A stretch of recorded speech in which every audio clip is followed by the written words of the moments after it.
Gardner, Pol Espargaro and Alex Marquez. And finally, on the 8th row, Raul Fernandez, Tetsuta Nagashima and Darren Binder. The biggest race of the season here in Sepang is go!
He's somewhere roughly around where he started, but it's Martin from Bagnaia and Bastianini, followed by Marquez and Quartararo just behind his teammate Morbidelli. Confirmation, left-hand side of your screen, Race Espargaro down one off the line to 11th. So the top two made the championship, did start going forward. Quartararo is leaving it late to find up the inside of his teammate Franco Morbidelli.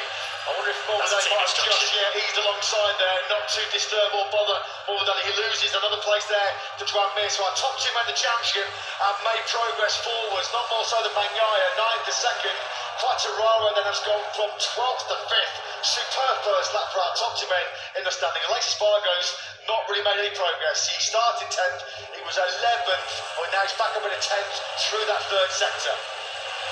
This is on board with Pecco Bagnaia. He gets a great initial launch. He's already blasted past the VR46 Ducatis. He's probably already in around 5th position before he hits the brakes. And look how late he leaves it. When he looks like Marquez is standing still, you know Bagnaia has done something special, holding that inside line and taking second place. Luca Marini, who we just saw him going past, has entered the pit lane. So Marini's perfect record in MotoGP of finishing every race might well be over.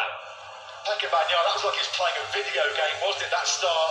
Really breathtaking stuff from him. Martin then just starting to open up a bit of an advantage at the front of this Grand Prix, and Bagnaia coming under big pressure here early on from his future factory Ducati teammate Enea Bastianini. Is Bastianini going to be close enough to attack him on the brakes into turn 9? It's got to be a risk-free move.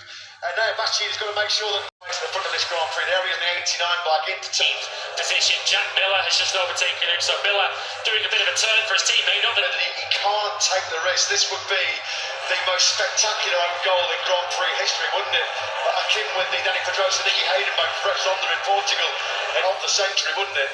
Well, Quartararo then, you can see him now from on board with position behind Miguel Oliveira. Marquez, he's gone really wide into turn number 15 and then Fabio Quartararo does sweep on through. Can Marquez get him on the cutback? He sweeps straight back on through Fabio Quartararo in this battle for 4th place. Oh, he's gone wide, the title checks rolling on to Valencia. Yeah, Marquez was a bit of a cork in a bottle there. He was backing up Fabio Quartararo into his teammate Anthony to Facci in 3rd and Fabio Quartararo in 4th. But crucially now for Quartararo, with some clear track ahead of him. Marini, his first retirement as a MotoGP rider. His front start device locked on. It didn't disengage after the launch on the line. So cruel there for trouble here on the Idemitsu LTR Honda. He was circulating down in 23rd corner. Martin's trying to check out here. He's had a big lap here on that 5 and 20. He started it with an 8-10th lead over Bagnaia. He's nearly set that up by half a second as they cross the line now to complete. Go down swinging, he's going to go down fighting, and that's exactly what he's doing. Look at him, he's ganging up behind him. Marquez, Mir, Rins, Bezzecchi, Binder doing a fantastic job here. It won't be simple. He'd have to win the Valencia Grand Prix and hope that Pecco Bagnaia DNF. Again, it didn't come through for a second time. That's why he's still got the indicator to the left-hand side. You'd expect with Suzuki withdrawing at the season to test the Honda RC213V in the post-race test session in Valencia on the Tuesday immediately after the final Grand Prix. So clear here, this is just what Fabio Quartararo wanted to Pressure being eased on his fourth. 0.174, so he's able to just about match the leaders ahead of him, but he needs to find a couple of tenths a lap minimum.